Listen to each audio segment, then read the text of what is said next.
Hi friends, ಇವತ್ತಿನ ವಿಡಿಯೋದಲ್ಲಿ chicken ದಮ್ ಬಿರಿಯಾನಿನ ಯಾವ ರೀತಿ ಮನೆಯಲ್ಲೇ ಸುಲಭವಾಗಿ ಮಾಡ್ಕೊಳ್ಳೋದು ಅಂತ ತೋರಿಸ್ಕೊಡ್ತಾ ಇದ್ದೀನಿ.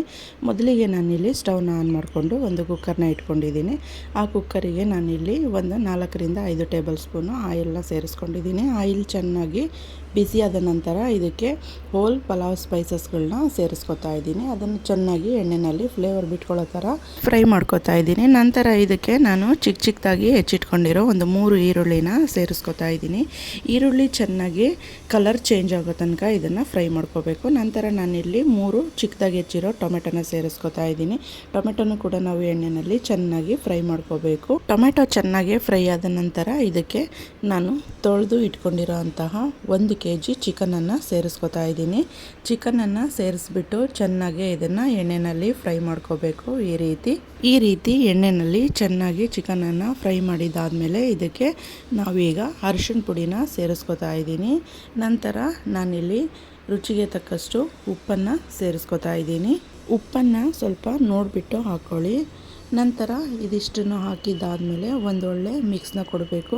ಚಿಕನ್ನಲ್ಲಿರೋ ನೀರಿನ ಅಂಶ ಎಲ್ಲ ಬಿಟ್ಕೊಳ್ಳೋ ಥರ ಇದನ್ನು ಚೆನ್ನಾಗಿ ಫ್ರೈ ಮಾಡ್ಕೋಬೇಕು. ನೋಡಿ, ಈಗ ಚಿಕನ್ ಎಲ್ಲ ನೀರು ಬಿಟ್ಕೊಂಡಿದೆ. ಈ ಸಮಯದಲ್ಲಿ ನಾನು ಇದಕ್ಕೆ ಒಂದು 3 ಸ್ಪೂನಷ್ಟು ಶುಂಠಿ ಬೆಳ್ಳುಳ್ಳಿ ಪೇಸ್ಟನ್ನು ಸೇರಿಸ್ಕೊತಾ ಇದ್ದೀನಿ. ಶುಂಠಿ ಬೆಳ್ಳುಳ್ಳಿ ಪೇಸ್ಟನ್ನು ಸೇರಿಸಿದ ನಂತರ ಇದನ್ನು ಒಂದೊಳ್ಳೆ ಮಿಕ್ಸ್ನ ಮಾಡಬೇಕು. ಶುಂಠಿ ಬೆಳ್ಳುಳ್ಳಿ ಪೇಸ್ಟ್ ಹಸಿ ವಾಸನೆ ಹೋಗೋವರೆಗೂ ಚೆನ್ನಾಗಿ ಇದನ್ನು ಫ್ರೈ ಮಾಡ್ಕೋಬೇಕು. ನಾನು ಪಕ್ಕದಲ್ಲಿ ನೀರನ್ನ ಕುದಿಲಿಕ್ಕೆ ಇಟ್ಕೊಂಡಿದ್ದೆ. ಈ ಕುದಿತಾ ಇರೋ ನೀರಿಗೆ ನಾನಿಲ್ಲಿ ಮನೆಯಲ್ಲೇ ಬಳಸೋ ಅಂತಹ 2 ಲೋಟದಷ್ಟು ಮಸೂರಿ ಅಕ್ಕಿನ ಚೆನ್ನಾಗಿ 2ರಿಂದ 3 ಸಲ ತೊಳೆದ್ಬಿಟ್ಟು ಕುದಿಯೋ ನೀರಿಗೆ ಸೇರಿಸ್ಕೊಂಡಿದ್ದೀನಿ. ಆನಂತರ ಇದಕ್ಕೆ ಸ್ವಲ್ಪ ಪುದೀನ ಮತ್ತು ಕೊತ್ತಂಬರಿ, ಆನಂತರ ಹೆಚ್ಚಿರೋ ಅಂತಹ ಹಸಿರು ಮೆಣಸಿನ್ಕಾಯಿನ ಸೇರಿಸಿದ್ದೀನಿ. ನಂತರ 1 ಸ್ಪೂನಷ್ಟು ಅಡುಗೆ ಎಣ್ಣೆನ ಸೇರಿಸ್ಕೊಂಡಿದ್ದೀನಿ. ಇದಿಷ್ಟನ್ನು ಸೇರಿಸ್ಬಿಟ್ಟು ಚೆನ್ನಾಗಿ ಒಂದೊಳ್ಳೆ ಮಿಕ್ಸ್ನ ಕೊಡಬೇಕು. ಅಕ್ಕಿ ಚೆನ್ನಾಗಿ ಬೇಯಬೇಕು. ಈ ಸಮಯದಲ್ಲಿ ನಾನು ಇದಕ್ಕೆ ಒಂದು ಬಾಸುಮತಿ ಪಲಾವ್ ಎಲೆನ ಸೇರಿಸ್ಕೊತಾ ಇದ್ದೀನಿ. ಈಗ ನಾವು ಈ ಕಡೆ ನೋಡ್ಬೋದು, ಚಿಕನ್ನು ಚೆನ್ನಾಗಿ ಎಲ್ಲ ನೀರು ಬಿಟ್ಕೊಂಡಿದೆ. ನೀರು ಬಿಟ್ಕೊಂಡು ಚೆನ್ನಾಗಿ ಫ್ರೈ ಆಗಿದೆ. ಈ ಸಮಯದಲ್ಲಿ ನಾವು ಖಾರಕ್ಕೆ ಅನುಗುಣವಾಗಿ ಖಾರದ ಪುಡಿನ ಸೇರಿಸ್ಕೋಬೇಕು. ನಂತರ ಪಲಾವ್ ಮಸಾಲಾನ ಸೇರಿಸ್ಕೋಬೇಕು. ಇದಿಷ್ಟನ್ನು ಸೇರಿಸ್ಬಿಟ್ಟು ಚೆನ್ನಾಗಿ ಒಂದೊಳ್ಳೆ ಮಿಕ್ಸ್ನ ಕೊಡಬೇಕು. ಈ ರೀತಿ ಮಿಕ್ಸ್ ಮಾಡ್ಕೋಬೇಕು. ಈ ರೀತಿ ಮಿಕ್ಸ್ ಮಾಡಿದ್ದಾದಮೇಲೆ ನಾವು ಮನೆಯಲ್ಲೇ ಬಳಸೋ ಅಂತಹ ಧನಿಯಾ ಪುಡಿನ 1 ಸ್ಪೂನಷ್ಟು ಧನಿಯಾ ಪುಡಿನ ಸೇರಿಸ್ಕೊತಾ ಇದ್ದೀನಿ.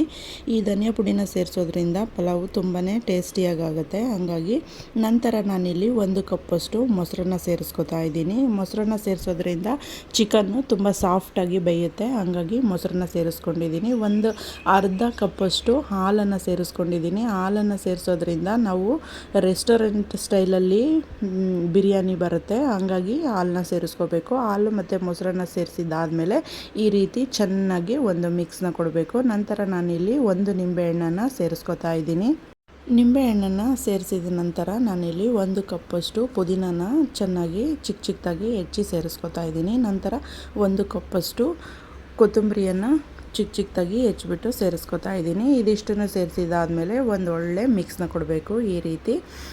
ಈ ರೀತಿ ಮಿಕ್ಸ್ನ ಕೊಟ್ಬಿಟ್ಟು ಮುಚ್ಚಿಡಬೇಕು. ನಂತರ ನಾವಿಲ್ಲಿ ನೋಡ್ತಾ ಇರ್ಬೋದು, ಅಕ್ಕಿ ಚೆನ್ನಾಗಿ 1/4 ಭಾಗ ಬೆಂದಿದೆ. ಈ ರೀತಿ ಬೆಂದಿರೋ ಅಂಥ ಅಕ್ಕಿನ ನಾವೀಗ ಸಪ್ರೇಟಾಗಿ ಬಸ್ಕೋಬೇಕು. ನಾನಿಲ್ಲಿ ಅಕ್ಕಿನ ಬಸಿತಾ ಇದ್ದೀನಿ.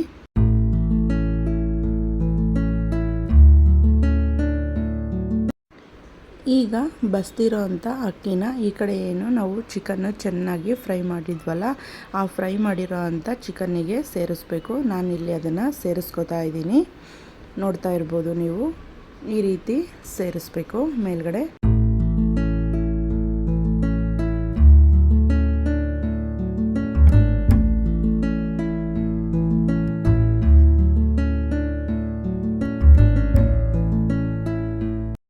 ಈಗ ನಾವು ಇದಕ್ಕೆ ಒಂದು ಜಾಮೂನ್ ಬಟ್ಲನ್ನು ಇಟ್ಬಿಟ್ಟು ಸ್ವಲ್ಪ ಕೆಂಡನ ಸೇರಿಸ್ಬಿಟ್ಟು ಅದಕ್ಕೆ ಒಂದು ಅರ್ಧ ಸ್ಪೂನಷ್ಟು ತುಪ್ಪನ ಸೇರಿಸ್ಬೇಕು. ತುಪ್ಪನ ಸೇರಿಸ್ಬಿಟ್ಟು ನಾವು ಲಿಡ್ನ ಕ್ಲೋಸ್ ಮಾಡಿ ದಮ್ ಕಟ್ಟಬೇಕು. ಆವಾಗ ಬಿರಿಯಾನಿ ತುಂಬಾ ಚೆನ್ನಾಗಿ ಆಗಿರುತ್ತೆ. ನೋಡಿ, ನಾನಿಲ್ಲಿ ಕೆಂಡನ ಇಟ್ಬಿಟ್ಟು ಅದಕ್ಕೆ ಒಂದು ಅರ್ಧ ಸ್ಪೂನಷ್ಟು ತುಪ್ಪನ ಸೇರಿಸ್ತಾ ಇದ್ದೀನಿ. ತುಪ್ಪನ ಸೇರಿಸಿದ ತಕ್ಷಣ ನಾವು ಈಗ ಲಿಡ್ನ ಕ್ಲೋಸ್ ಮಾಡಿಬಿಡಬೇಕು.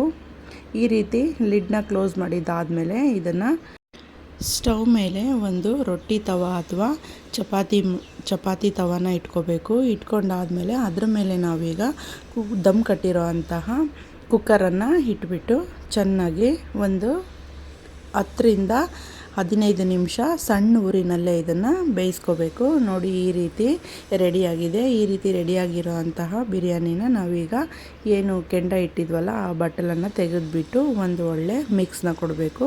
ನೋಡಿ ನಾನಿಲ್ಲಿ ಮಿಕ್ಸ್ ಮಾಡ್ತಾ ಇದ್ದೀನಿ. ತುಂಬಾ ಚೆನ್ನಾಗಾಗಿತ್ತು, ತುಂಬಾ ಫ್ಲೇವರ್ಫುಲ್ಲಾಗಿತ್ತು.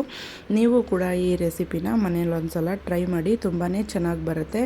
ಈ ವಿಡಿಯೋ ನಿಮ್ಗೆ ಏನಾದರೂ ಇಷ್ಟ ಆಗಿದ್ದರೆ ಪ್ಲೀಸ್ ನಮ್ಮ ಚಾನಲ್ನ ಸಬ್ಸ್ಕ್ರೈಬ್ ಮಾಡ್ಕೊಳ್ಳಿ, ಫ್ರೆಂಡ್ಸ್ ಆ್ಯಂಡ್ ಫ್ಯಾಮಿಲಿಗೆ ಶೇರ್ ಮಾಡಿ, ಒಂದು ಲೈಕ್ ಕೊಡೋದನ್ನು ಮರಿಬೇಡಿ. ನಿಮಗೇನಾದರೂ ಈ ವಿಡಿಯೋ ಇಷ್ಟ ಆಗಲಿಲ್ಲ ಅಂದರೆ ಒಂದು ಡಿಸ್ಲೈಕ್ ಮಾಡೋದ್ರ ಮುಖಾಂತರ ನಿಮ್ಮ ಅಭಿಪ್ರಾಯನ ತಿಳಿಸಿ ಅಂತ ಹೇಳ್ತಾ ಈ ವಿಡಿಯೋನ ಇಲ್ಲಿಗೆ ಎಂಡ್ ಮಾಡ್ತಿದ್ದೀನಿ. Thank you for watching.